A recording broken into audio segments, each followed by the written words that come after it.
people need to realize. Exodus 1:15 says, "Then Pharaoh, the king of Egypt, gave this order to the Hebrew midwives, Shiphrah and Puah." That sounds like Puah, or like Hakuna Matata right there. That's not what it was. This is crazy. When you help, Pharaoh says, the Hebrew women, as they give birth, watch as they deliver. If the baby is a boy, kill him. If it is a girl, let her live. But because the midwives feared God, they refused to obey the king's orders. This is the first act of civil disobedience recorded in human history. They allowed the boys to live too. So the king of Egypt called for the midwives. "Why have you done this?" he demanded. "Why have you allowed the boys to live?" Look what they said. "The Hebrew women are not like the Egyptian women," the midwives replied. "They are more vigorous and have their babies so quickly that we cannot get there in time." So God was good to the midwives, and the Israelites continued to multiply, growing more and more powerful. And because the midwives feared God, he gave them families of their own. Okay, so I want to talk about this. The words Hebrew midwives in Hebrew could mean two things. It could mean either that these were Hebrew women who were midwives, or it could mean they were Egyptian women who were midwives to the Hebrews. And we don't know for sure which one it is, but scholars argue it's actually more likely these were Egyptian women. We know this because of several clues. First, they speak of the Hebrew women in the third person. They say, they are more vigorous. We couldn't get there in time. It also makes sense, like, why would Pharaoh ask Hebrew women to kill their own people? If you were going to conspire like that, it just doesn't seem as likely to succeed. And then I think this is super interesting. A professor of comparative literature at the Hebrew University noted their excuses translated here as they are more vigorous or lively, it says in some translations, also can be translated to say they are animals or beasts. And I read this commentary and I started researching the background of the Hebrew there, and it's true.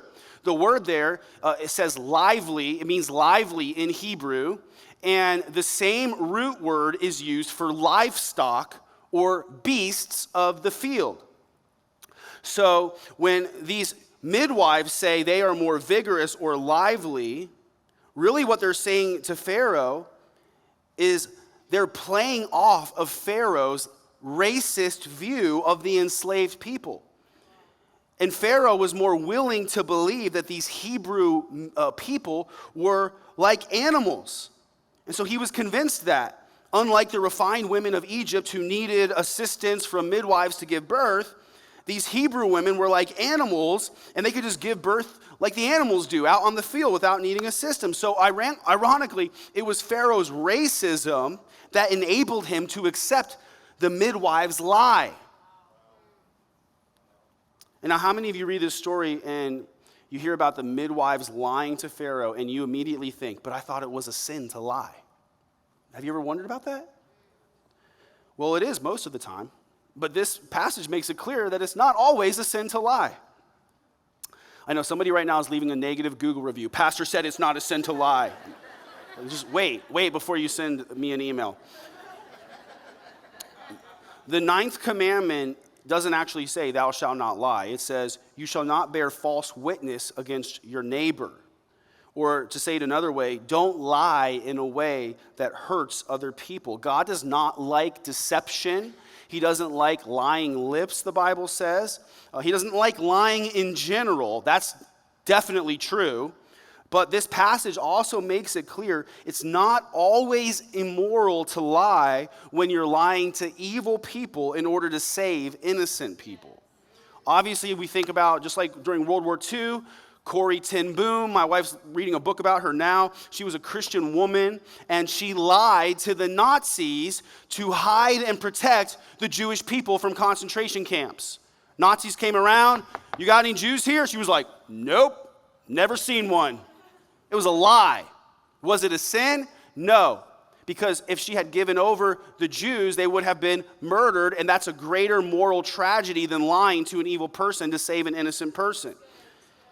It's not a sin. And so maybe you're like, well, I don't know if I believe you, Ryan. Like, I don't really know. Well, you can see the proof that God was pleased with the midwives. It says right there that he rewarded them for their actions. And there's not a lot of places in the Bible where God immediately rewards someone for doing good like this, and it's so clear. He rewarded them with goodness. And it's interesting to point out that the Bible doesn't say these midwives saved the babies because they just couldn't bear to harm them. And it doesn't say they saved the babies because they loved babies. It doesn't say that these Hebrew midwives saved the babies because they loved God even. It says they saved these babies because they feared God. Feared God. It's good to love God, but it's also important to fear God. Proverbs says the fear of the Lord is the beginning of wisdom. It's the fear of consequences that causes a child to do what's right, even before he understands why it's right. And then as that child grows up, he begins to understand why right is right and wrong is wrong. But the fear of the Lord is the beginning of wisdom. And these midwives said, we can't kill those babies because we fear God. What will God do if we kill these babies who belong to him? This is an important lesson for us. Fearing God empowers you to stop fearing powerful people. It's the fear of God that gives you courage to stand up to man.